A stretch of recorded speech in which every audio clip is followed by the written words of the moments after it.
and gave him a hero's welcome. And it is here, in this museum, in the future to being removed from office regardless of party. And if you're looking for principle over politics, I think this is a good example. Well, this may cost us the election. Who knows? I actually meant political calculation in a generic term, not in a pejorative one. Yeah. But clearly one would make a political calculation at the moment about the impact that this might have on the party as a whole. What do you think? I think you can't tell me and I can't tell you, because we don't know. If the Democrats beat the impeachment drum for 2 years and don't want to talk about anything else, and if the facts become clear that this is far deeper misconduct on the president than people really think, it is an assault on the justice system, then I think they run a risk in the year 2000. If we don't come out with an agenda to get on track and do some good things for the public, we'll be punished. But over time, I think the facts will make things clearer. Congressman Lindsay, thank you very much for joining us. I want to focus people's attention on that number. Look at that, 218. The majority have decided that President Clinton is impeached. 219 votes now. At 19 minutes after 1 Eastern Time on December the 19th of September, 219 members of the House have voted to impeach Bill Clinton in Article 1 of 4 articles of impeachment before the House of Representatives. 203 people at this point have voted against it. That will change. 11 people have not recorded their vote yet. But however the numbers finally come down to it, those of you watching at home and us here have seen something that none of us, no matter how old we are in our lifetimes, have seen before. Bill Kristol, a thought about that? You said it all, Peter. I was thinking about how unusual it is. My wife's great-grandmother is 100 years old, and when I see her, and she's still in good health, thank God, and when I see her, we talk about all the things she has seen, that it's almost incredible to me that a living person has seen. World War I, things before World War I. But no one alive has seen this happen, the impeachment of the president on the floor of the House. George Stephanopoulos. I guess, Peter, what I'm thinking more than anything else is that it didn't have to be. The president didn't have to commit the acts and then lie about it. The Congress didn't have to be driven by this intense and I think somewhat personal hatred of the president. And it is historic, it is important, and it's also somewhat of a waste. Also in our Washington Bureau, and perhaps Jeffrey Toobin, you'll pause for just 1 second before you start, so we get your microphone on, but your thoughts. I was thinking about Alexander Hamilton, one of the founding fathers, who 210 years ago wrote in what we now call the Federalist Papers that, the power of impeachment, the real risk, the danger, is that it's more about politics than it is about justice. And what he identified as the risk is something that these members of Congress on both sides are going to have to answer for to their constituents and to history. Our veteran political reporter, Sam Donaldson. Sam. It's sad. I mean, that's a word that you can use one way or the other, but I think it applies either way you want to use it. Whether you think this is a proper exercise constitutionally and this president deserves to have a trial in the Senate, or whether you think not. This is not the kind of day that any of us, reporters included, ladies and gentlemen, believe it or not, look forward to and think is a wonderful way to spend our day. I just think it's sad, Peter. Our congressional correspondent, Linda Douglas. Linda, pause for a second, then just start. Your thoughts? I was just thinking about how politically stunning all of this is. Because remember, the conventional wisdom after the election that was just held in November, was that somehow the Republicans would find a way to escape doing this because the country didn't want them to. And what's been remarkable for me, I've watched the Judiciary Committee from the very beginning all the way through voting for the articles of impeachment last weekend, and then finally this vote, is seeing how the Judiciary Committee, Henry Hyde, the strongest anti-Clinton leader in the Congress, Tom DeLay, have gone to the Republicans and convinced them that this was about lying under oath and not a case about marital infidelity and immorality and so forth. It's been remarkable to see how these Republican leaders have turned their members around. In our Washington Bureau, Jackie Judd, who has covered this story from absolutely day one. When you saw that number go by, what did you think? Well, my stomach turned a little bit, Peter, and as Sam and George have said, it's just horribly sad, and I, sit here and think, well, how do I explain this one to my children? But as George said, what I'm struck by is the opportunities missed throughout the year. President Clinton and Ken Starr became engaged in this titanic struggle, and one writer said that the battle became one of mutual suicide. Ken Starr will never be a Supreme Court justice, and as we just saw, this will become Bill Clinton's legacy. And just before I move back up to Capitol Hill, also in our bureau, our presidential political historian, Michael Beschloss. Well, Peter, one thing I thought about was other great issues in this century that have just brutally divided the American people, like the decision to get into World War II before Pearl Harbor, or something like civil rights. Stand by a second, Michael, please. I apologize. I want to hear the speaker. Motion to reconsider is laid upon the table. The question is on the adoption of Article 2. So many...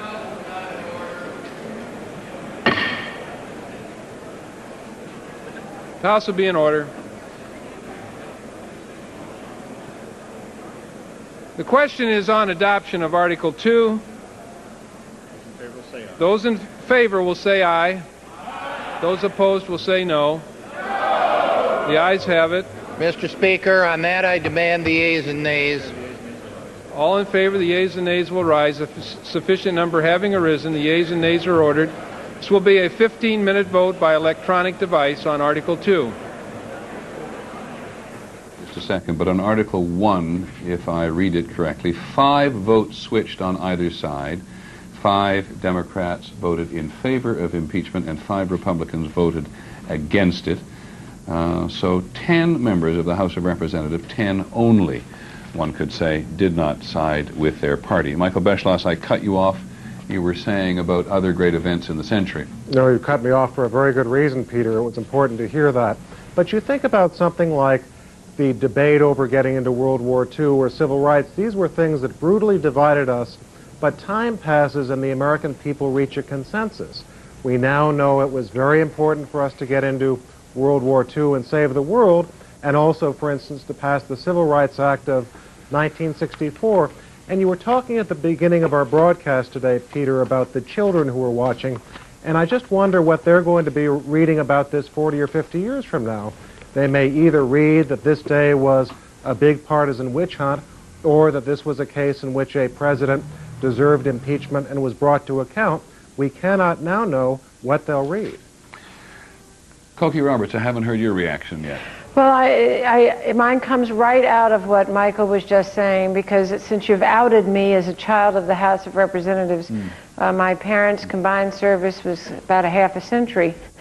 I'm thinking about this institution today rather than the president, and wondering how the House of Representatives will be seen having voted to impeach this president. I don't know the answer to that, but a partisan impeachment of a president of the House of the United States by a House of Representatives is probably not going to serve this institution in good stead. On the other hand, Cokie, if there is another hand, and I don't mean to be argumentative here, one of the things that people who've been raised elsewhere in the world always come away with about the United States is its extraordinary resilience. Is that not true of the House? Of course, and look, none of us should be singing gloom and doom scenarios. This is a very strong country. We came through a civil war, but the fact is that that this is a very divided time. At one point earlier today, Peter, when you had gone to Baghdad, there were several members of Congress in here talking to each other and saying that this country right now in their districts is unbelievably divided, and that this is a divisive moment in the House of Representatives that the healing will take a long time to make happen. One of the things that does impress me, I don't know if Sam Donaldson is still with us, one thing that impresses me, Sam, is how different the reaction has been between now and the Gulf War. I think a lot of it has to do with the fact that there's been no resistance from the Iraqi side at all, but it seems a little bit been there, done that, and this was just a sort of one-sided attack, right? Absolutely, Peter. The Gulf War was a big enterprise, a great grand coalition. We didn't know what to expect. A lot of people thought there'd be tremendous casualties on the U.S. side, not just the Iraqi side. And when we saw the skies lighted up over Baghdad in the Gulf War, it was just an amazing television as well as a materially important consideration. This time, you're quite right. I am so impressed with how television and other modern methods of communication have turned stories, huge stories, into a shelf life of 3 seconds. I mean, something happens now, and if you haven't discussed it within the next 20 minutes, well, everybody else in the world has, and you need to move on. I don't know that this is good necessarily, because there's no time really for reflection. There's no time to sit down and consider and ponder. I mean, it's wham, bam, thank you very much, and let's see the next one. Don't be offended, Sam. I'm going to move on from you for not at all for just a second here, because people may be confused at the moment to see more Republicans voting against this article of impeachment than before. But before we do that, Jeffrey Toobin, why don't you give us a quick capsule of what Article 2 is? Okay, Article, well, just for comparison's sake, Article 1 is perjury in the grand jury, the President's testimony on August 17th. Article 2, which it appears may well be going down to defeat, calls the President having committed perjury in his deposition in the Paula Jones civil case on January 18th, his testimony on that famous Saturday. And I think what could be especially interesting is the defeat of Article 2 and the passage of Article 1 creates a very different trial. Because in Article 1, the President, in his grand jury testimony, he did admit his sexual relationship with Monica Lewinsky. So it won't be a trial about sort of whether he admitted the relationship or not. It will be a trial more about the details of that relationship. Did he, one of the issues he is supposed to have lied about in Article 1 is he says that the relationship began on February of '96. Monica Lewinsky says the relationship began in November of '95. Now, I think many people might say that's a pretty insignificant difference.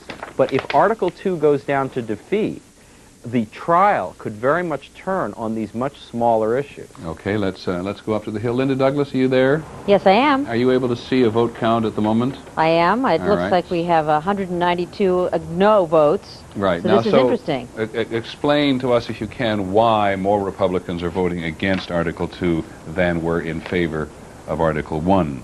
Well, as you heard from Lindsey Graham, who said, and he's on the Judiciary Committee, a Republican from South Carolina, he was really the first one to lay out the argument that Republicans might consider voting no on this article. This is about lying under oath in the Paula Jones deposition, which is a civil action, a case, as Jeffrey was explaining, that was ultimately dismissed. And if you want to get into the legal technicalities, information about Monica Lewinsky, not material to the case. These are, many of the members of the House of Representatives, of course, are lawyers. They took a look at that, and they thought this might not be something that would be prosecuted in a court of law. So for many of them, that is the reason many of these 22 Republicans that you're seeing right now voting no, that would be the reason to vote no. People will remember that one of the things the President agreed to do when he apologized to the nation and when he told the nation how badly he felt was to seek counsel from a couple of minister counselors. Sam, do I understand that he's meeting with one or more of them this afternoon? That's right. At the moment, Peter, according to Joe Lockhart, the press secretary, we're told that when Article 1 was being voted, the President was sitting in the Oval Office. He was not watching television. He did not watch the vote, and he did not hear it announced. He was immediately told, of course, of the results. And we're told now that he's meeting with Tony Campolo, one of his ministers, one of those people that he reached out to help counsel him, as you'll recall, last September during this period. Peggy Waymeyer, our religion editor, has told us a couple of times now that the President has met consistently with the two men. Tony Campolo, I think, at the very beginning said that the President didn't agree to meet with him on a regular basis. He wouldn't do it in the first place. So that is what Mr. Clinton is doing this afternoon. Cokie, do you have any sense yet of who these Republicans are who are voting not to adopt the second article of impeachment? As you heard, Congressman Graham saying that he was going to vote no on this. I asked him why, and he said because he was giving the President the legal benefit of the doubt, that the whole question of his relationship with Monica Lewinsky might not be material to the Paula Jones case, and that therefore it was not perjury. I think that that is something that, there are a lot of lawyers here. This is a very lawyer-filled institution. Certainly is. And I think that that is probably what a lot of them are basing their judgment on. It's also true that they want to show that they are not completely lockstep partisans, and to voice different opinions on different articles gives them the opportunity to go home and say, look, I thought this through. I was not just following my leader. I was voting according to how I saw the merits of the case. I want to go out to Chicago now because Dean Reynolds is in Chicago with people who've been watching this. Dean, can you hear me? Yes, I can, Peter. All right, take it away. Well, Peter, we've been in this appliance store watching Christmas shoppers come and go, and in fact, it wasn't until the vote count began that people began to gravitate toward the TV sets to see what was going on. One who has been really glued to the set through much of the morning is Tracy Williams from Chicago. And Tracy, you are not really sure that the president deserves impeachment. Is that correct? That's right. I'm undecided. I think that, I don't agree with what he's done as a person, and I don't believe what he has done is right, and I don't think the way he handled it was right, but whether the punishment fits the deed is where I'm unsure, and whether there's actually the legalese involved is where I become confused about whether it's perjury, not perjury. Did he break the law? Did he not? You were telling me that your office is full of conversation about this. How does it break down? As long as my boss doesn't see this, we spend about 24 hours a day talking about it, but in general, it's a pretty big majority that he should be impeached. And now that he has, in fact, been impeached, what do you think he should do? Should he stick it out through the trial, or what? I lean towards him resigning in light of, the vote has been cast, and, where I stand is not based on all the information that they have, so I feel that he should spare the country and resign. You think it would be too traumatic for the country to continue with this? Yeah, I think there are other things to worry about. Obviously, Iraq is something that should be the focus right now, and this has taken over, and it's been too long. And, I don't agree that he should be impeached necessarily, but now that the vote has come through, I think he should spare us and resign. Dean? Well, Peter, Dean? I think that is probably one of the opinions that the White House fears the most. Don't go away, Dean. Don't go away. Just stay with us for a second. Okay. Just don't go away. 218 people have voted against adopting the second article of impeachment. All it needs is 218 to pass, so the second article of impeachment is defeated. And in a moment, they will go on to 3 and 4. Dean, I apologize for interrupting you. You've been talking to a lot of folks, I know, not just the young woman beside you, so what are you picking up? Well, surprisingly for me, Peter, the mood seems to be very anti-Clinton. There are an awful lot of people here who believe that that first article, that perjury article, is the one that convinced them that he, in fact, does deserve impeachment. There are, on the other hand, a number of people here who don't really care whether we're talking about the Republicans or the Republican Guard, frankly. They're more interested in going about their Christmas shopping. And as we heard from Tracy Williams here this morning, there may be that kernel of support now for resignation, now that we've gone through the impeachment, now that the House has actually gone ahead with this process. And as I said before, that's the kind of viewpoint that the White House must fear now. Do I take it that you find this surprising because when you were out reporting for World News Tonight, you found such a large percentage of people who did not want Bill Clinton out of office? Yeah, exactly. I mean, not only did they not want him out of office, they thought the whole thing was a farce. They thought it was very partisan and unfair. And here, I think, as people are having their minds focused on this process and actually seeing it being accomplished by the House, there may be differences now in their mood. And it seems to be heartening, at least here, and this is unscientific, but against the president. Yeah, so I think what you're saying is different time, perhaps not necessarily different people. That's right. That's right. Okay, Dean Reynolds in Chicago, thank you very much. We'll come back to you before the day is over. Article 2, to impeach the president has been defeated. They will now move on to Article 3. Sam Donaldson over it. Before we go to Sam at the White House, just one other thing. Somebody was talking about Iraq there a moment ago. The Iraqi Vice President, Taha Yassin Ramadan, has come out and at least in the first blush of things has answered a question that a lot of people have asked today about whether in the wake of these attacks by the U.S. and Britain, the United Nations Inspection Commission would ever get back into Iraq. Here's how he described them: a commission of spies, this is the UN commission, and said their mission was now over. The commission of spies is behind us. It has no mission. Anything related to inspections, monitoring, and weapons of mass destruction is behind us. If they believe these weapons are there, they have already hit them all. Not quite sure what that last comment speaks to, perhaps the ferocity of the American campaign over the last couple of days against Iraq, or perhaps it is sarcasm. Let's go back to the White House. Sam Donaldson, you've now talked to those who've talked to one of the president's ministers. Well, Peter, the Reverend Tony Capolo just passed us just a few moments ago. He had a Bible under his left arm. He was leaving, and he told us that he had been in the Oval Office with the president, that they had prayed together. He described Mr. Clinton's mood as upbeat. He said the president was tired. Beyond that, he said he wouldn't discuss what had happened. But that was his report as he left. Now, the president is going to gather and meet people in the Rose Garden later this afternoon. Well, that's the upbeat part. That's part of the campaign now. The Democratic leaders and other Democrats will come down here. It won't be in the Rose Garden, I'm told now, but it'll be just off the doorway to the South Lawn. And they'll hold a pep rally. And they're there for the television cameras, the print reporters, so that the Democratic leaders can say to the president, don't resign, hang in there, you're a great president. The Republicans are doing bad things or trying to. And it's going to be something they want the American people to see, that on the day when this president has suffered the worst possible slap, I mean, just in our history, that he is upbeat and he's got a lot of supporters and he's going to hang in there. Now, on a Saturday, you often get visitors to the White House. I probably get more on Saturday than on other days. Visitors, I can hear them somewhere over there. Well, what you're hearing, Peter, are people on the fence out there, and they are expressing their view of the press corps. And what do they think in particular. That's right. Hi, guys.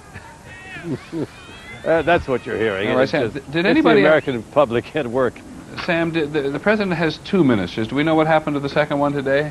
The only one we've been told was that Tony Capolo would be here, Reverend Capolo, and in fact, that's the only one we've seen, Peter. And do you pick up anything on the campaign against Iraq?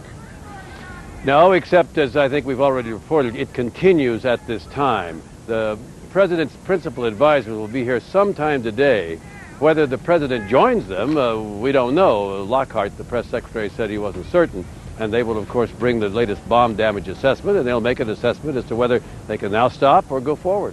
Okay, Sam, thank you very much. Just about 20 minutes now since the House of Representatives voted the first article of impeachment against the president, guaranteeing that this will go to the Senate in some form or other. President Johnson and President Clinton. There are the 1868, 1898. Quite a picture to look at. George Stephanopoulos, can you tell us a little more about this ministering that the president has undergone? Well, I think it's sincere, Peter. As you know, he's met with a group of ministers since August, and he's always been a very religious man in a sincere way. He carries a Bible with him all the time. And what they've tried to do is talk to the president about facing his troubles. And I think that they had Mr. Campolo, Reverend Campolo, in there today for two reasons. One, to try and help the president through. It was obviously a very difficult personal moment, but also one more time to show the country that the president truly is contrite. And I imagine today they were probably reading one of the president's favorite verses. I believe it's from Isaiah, about how you should run and not grow weary. I have to tell you, George, that sounds a little cynical. I mean, I don't mean to condemn the president's spirituality or anything else, but the notion that you have that it was important to have him there today to make some demonstration to the public. Well, am I being too critical? Well, I did say two different things, Peter. I said, I think, first of all, that he did need that personally. I think that was very sincere. But also, there's no question that they also want the public to see that the president is working on this. All right. The House of Representatives is now voting on Article 3 of the three of four articles on impeachment. This one is the one that has to do with obstruction of justice. Cokie, Roberts on the Hill, can you give us any sense in advance of the vote here as to how Republicans, who make the difference here now, might vote on this one? Well, so far, no Republicans are voting no. And in my conversations with them over the last week or so, they've been pretty much behind this one. But I think you'll see more Republicans again vote no on this than you did on that first article of impeachment. I think the last one is the other one that is likely to go down. This one is 50-50. Okay, Jackie Judd is with us in our Washington Bureau. Jackie, sketch this one out for us, if you would.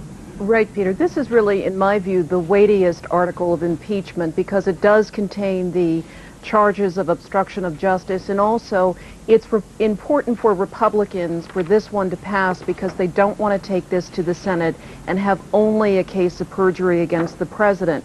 But in this article, the Republicans have identified 8 actions that President Clinton allegedly took in which he obstructed justice. That includes encouraging Monica Lewinsky to file a false affidavit in which she denied any sexual relationship. He encouraged her, allegedly, to conceal gifts that had been subpoenaed. He allegedly coached his secretary, Betty Curry, to give false testimony if she had become a witness. He had told his aides false stories, knowing that those aides would then go into the grand jury and unknowingly be lying in front of those grand jurors. Also, the idea that he had sought a job for Monica Lewinsky in order to buy her silence. So as you could see, running down that list, there's a lot here. One of the things that occurs to me when we get to obstruction of justice here is that the House, in the case of this and the other articles, chose not to do its own investigation. They relied on the Starr report, essentially, to do their investigation for us. And I've heard it suggested, Jackie, and then let me ask George Stephanopoulos to weigh in on this, that were the Senate to decide to do a further, deeper investigation of this article, particularly if it passes, that there might be some further difficulty for the president. Jackie? Well, Peter, I'm not sure necessarily that there would be further difficulty for the president, because what you would have in the Senate is the opportunity to actually cross-examine some of these witnesses, like a Monica Lewinsky or a Linda Tripp. Of course, in the grand jury, the prosecutors are running the show, and that's been the criticism from Democrats, that it was Ken Starr asking the questions all along the way. In the Senate, that dynamic changes. George Stephanopoulos, is there any one of these articles which the White House particularly is concerned about, were it to go on to the Senate? Well, I think, as it will go on to the Senate? I think that 1 and 3 are clearly the most difficult ones. 1 is the most difficult, the perjury case, because it's the strongest legal case, even though the White House lawyers would dispute that. The obstruction of justice charge is more difficult because it's politically more perilous. Even though the legal case is somewhat weaker, just the notion that the President of the United States not only told a lie about sex, but actually tried to obstruct justice is far more serious. Does the White House feel that does the White House have any level of confidence that you're aware of at the moment that a trial could be headed off in the Senate? They're moving toward it slowly, Peter. They feel right now that they have unity among the Democratic senators against calling for resignation. What they also feel is that they have to tread slowly because important Democrats, like Senator Robert Byrd, are real sticklers for following the constitutional process, so they don't want to short-circuit it. But what they hope... You mentioned that. But my apologies. Go ahead. But what they hope finally is that eventually they will be able to take the majority of the Democrats, or all of the Democrats, and find 6 Republicans, get to a majority of 51 who would vote for a censure. They think it might take a little bit of time. Senator Byrd was the one who, at one point when the White House seemed to be trying to influence the Senate, said publicly, as I recall, stop tampering with the jury, right? Exactly, and he's an historian of the Senate. He's written a history of the Senate. He strongly defends the constitutional prerogatives of the Senate. Finally, Peter, the White House is also looking toward other people who might help with their case in the Senate. They've been talking to former Senate Majority Leader George Mitchell. He's been advising them informally so far. I think they would dearly love to have him come in and take a formal role in defense of the president. We've just been listening to Dean Reynolds in Chicago a little while ago talking to a woman who thinks the president should be impeached. I think he has somewhat of another persuasion now. Dean? Yeah, I referred earlier to people sort of changing their views as they get focused on this subject, and we have a gentleman named Pat Patieth from Chicago. And Pat, if you want to move closer in here. 3 weeks ago, you told me that you were for impeachment of the president. Is that correct? That is correct, yes. Why is that? Because he clearly broke the law, in my opinion. So I thought he should have either resigned or been thrown out. And how do you feel now? Well, after looking at this process and how divisive and partisan it has been, I've changed my mind. So I think now he should actually not resign for two reasons. One, as a common law state, we need to get clarity about what the Constitution actually says. Just like we push things to the Supreme Court to get clarity on the law, so that if something like this happens in the future, we're very clear about what the law actually says. So I'd rather have this resolved completely, not leave it halfway. That's one. The second reason is that I'm fairly disappointed with the whole process, how partisan it's been, where Republicans voting on one side, Democrats voting on the other. So I think, given those two reasons, I've just changed my mind. But so nonetheless, though, you'd like to see the process work itself through rather than have it short-circuited by a resignation? Is that your idea? That's correct, in the interest of clarity. Now, what was it about Mr. Clinton's conduct or his offenses that gave you the feeling that he should be impeached? What was the most egregious offense? I think I don't personally care about his sexual interests or whatever, but I definitely do think he broke the law because he lied under oath. The Economist had a great editorial about that, which said, "Throw the rascal out." Okay. Well, there you are, Peter. There's an example of somebody who is in the midst of sorting out his own opinions as we are now post-impeachment.